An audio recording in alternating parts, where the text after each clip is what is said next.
identitetin tuaj. Siguro botën tënde digjitale me Digicom dhe F-Secure.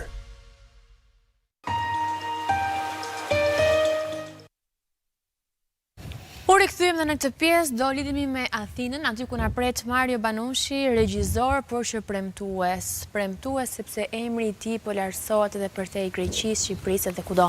Mario, mirëmëngjes, kanë kaluar 2 vite kur ti ke qenë pjesë e programit ton, por kemi të reja nga ty. Mirëmëngjes, faleminderit shumë. Për fillim dua të takoj kushuritë e mi që ndoshta më shohin tash në televizor, edhe të them që nuk flas shumë mirë shqip, prandaj do flas shumë avash sepse erën e fundit që folëm e pash pastaj videon edhe ndjejta keq. Po të duash flasim greqisht, fol ti dhe dëgjojmë ne. Pse unë ndjeve keq të erën e fundit ose na habitet. Ti e flet shqipën në mënyrë të përkryer dhe është e pa në erë lajme ti se si flasin speakerat në Shqipëri apo s'ke pa? Je mirë. Je mirë me Shqipen, mos e vrit mendje. Je shumë mirë, je larguar në moshë fare të vogël nga Shqipëria. Ke qenë vetëm 6 vjeç, kështu që edhe për kaq sa ti flet është arritje. Mario, fitues i Luani i Argjend. Një çmim prestigjos që të bën regjisorin më të ri që merr këtë çmim. Të bëhet fjalë pikërisht në festivalin e 54 ndërkombëtar të teatrit në Bienalen e Venecias. Çmim që do merret pas disa muajve, apo jo? Po, do bëhet, do e marr jo akoma për disa muaj, po para 2 ditësh u lirua, domethënë the news, nuk e di si ta them në shqip. Është gjë shumë e madhe, lajma. Është një gjë që patjetër ndjeva shumë krenar për veten time, për njerëzit që punojnë bashkë, sepse nuk është një gjë që bëhet thjesht, domethënë do shumë punë, do shumë lodhje, edhe ndjem shumë bukur që ndodhi. Dhe ky çmim vjen për shfaqjen tënde, mirupafshim Lindita, Goodbye Lindita. Ky çmim nuk vjen për vetëm nga pjesët që kam bërë deri tani, po për nga trilogjia jote, për të gjitha pjesët që ndahet në 3 pjesë. Si ndihesh, Mario? E prisje këtë shfaqje që në fakt ishte menduar që të vijej në skenë për pak javë, por që u luajt për plot 3 vite. Çfarë do thot për ty? Ndjej bukur edhe i habitur, sepse nuk është thjesht një njeri nga Shqipëria, ose një njeri nga një familje që nuk është një familje që është në teatr, ose është një familje që ka shumë ndihmë, edhe sepse në këtë kohë, në teatr ose në arteve, shef më kollaj njerëzit që janë nga familje që kanë më shumë lek, më shumë ndihmë, edhe për këtë arsye ndjej pak më krenar, sepse ka ndodhur kjo gjë tashti. Shumë mirë. Kur ne kemi folur për herë të fundit, kjo shfaqje u vendos në Serbi. Si ka qenë rrugtimi i shfaqjes? Ku e ke vendosur tjetër? Në cilat vende? Serbi ishte shteti i parë që shkuam me pjesën. Una atë kohë nuk kisha shkuar shumë jashtë shtetit, vetëm në Shqipëri ose 2 shteta më shumë. Mas Serbisë kemi shkuar në Gjermani, në Itali, në Amerikë, në Australi, në Kanada, në Taiwan, në Kinë. Kemi shku të gjithë shtetet deri tashti me pjesët, edhe ndjej gjithmonë shumë bukur kur vinë njerëz nga Shqipëria, nga Kina deri në Amerikë, edhe më thonë që ndjejmë shumë krenar që një regjisor nga Shqipëria shkon jashtë shtetit, edhe pjesat janë të famshme, edhe ndjej gjithmonë shumë bukur kur më flasin njerëzit nga Shqipëria, sepse ndjej një lidhje me ata njerëzit më shumë.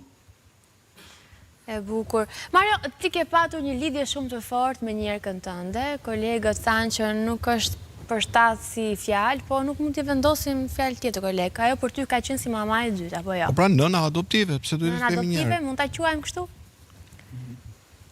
E vërteta është po, se si ka qenë si mami ime, po edhe kushuritë e mi në Shqipëri kanë qenë edhe janë si familja ime. Do me thonë, deri në 6 vjeç jam rritur në Shqipëri, të shtëpia nënës time, edhe deri në 10 vjeç, 11 vjeç, ma e mend që e thisha nënën time mami.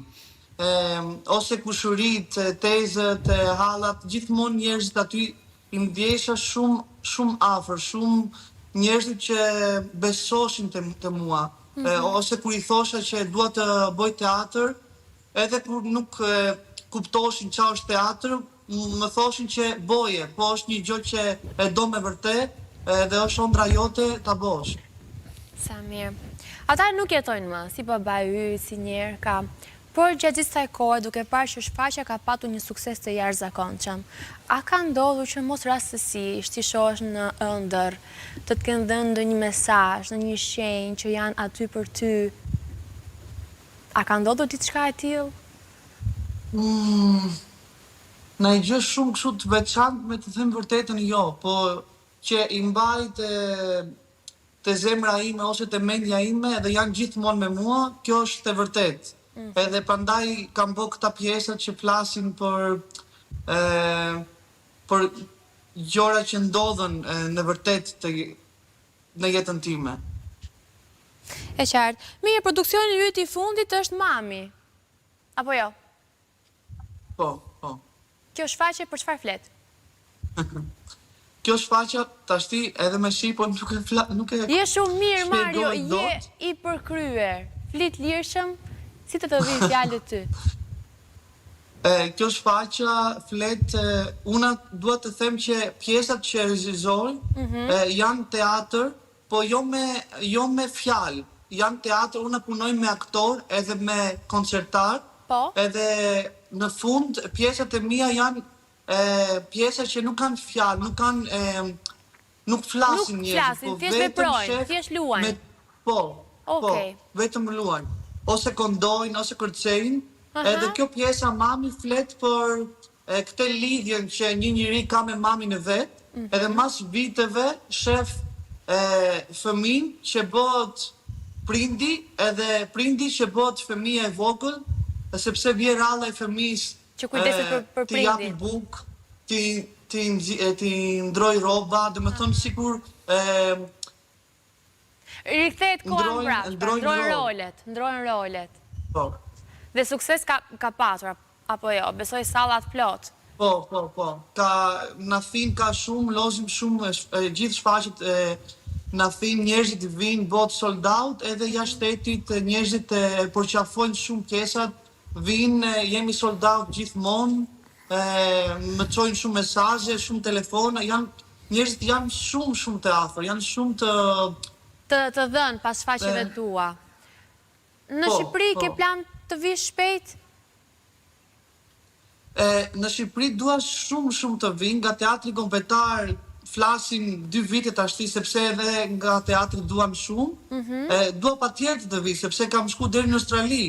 Dua patjetër të vi edhe te qyteti që jam rritur, po do gjej momentin, sepse nuk është edhe shumë thjesht të ndodhi, sepse jemi shumë njerëz, është skena, janë gjorat, nuk është që vim për një ditë edhe maruam, është një gjë që Do të menduar mirë.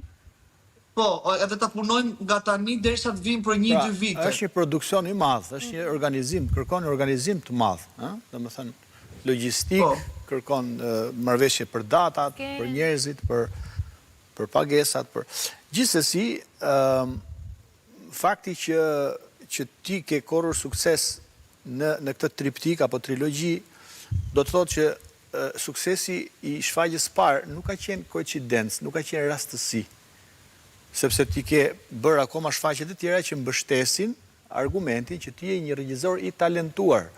Pra, tashmë askush nuk ka dyshimin më të vogël që ti je një regjizor kontemporan i suksesshëm dhe karrierën që ke përpara, pra ardhmja është e gjitha në favorin tënd.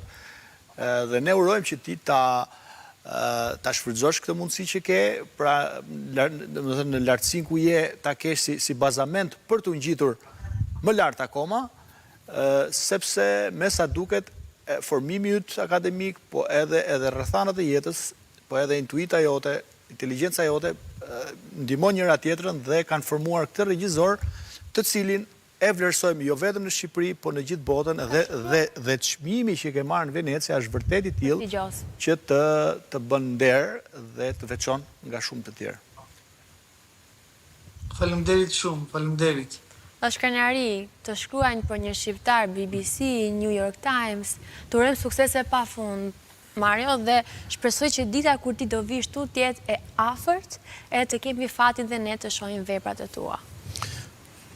Faleminderit. Faleminderit juve. Përqafime nga ne. Sukses. Gjithë mija dhe dashur.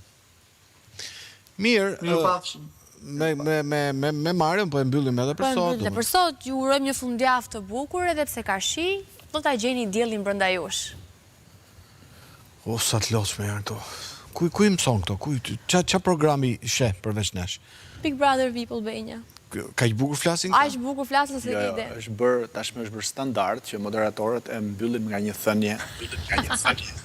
Kuptova. Shihemi të hënën. A mu ta mbyllim me tabelën e shumëzimit? Jo, ama nuk e mbaj mend gjithën për mend. 6-3? 33. Natë dhe mirë.